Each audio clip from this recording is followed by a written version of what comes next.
Hello everyone, welcome back to another video. Today I will show you how to check serial number on iPhone. So please go in the phone settings of iPhone.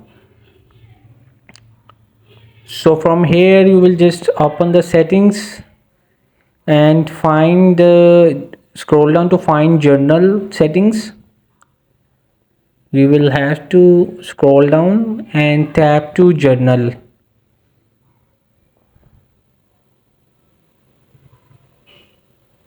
So from here you will just tap to about phone.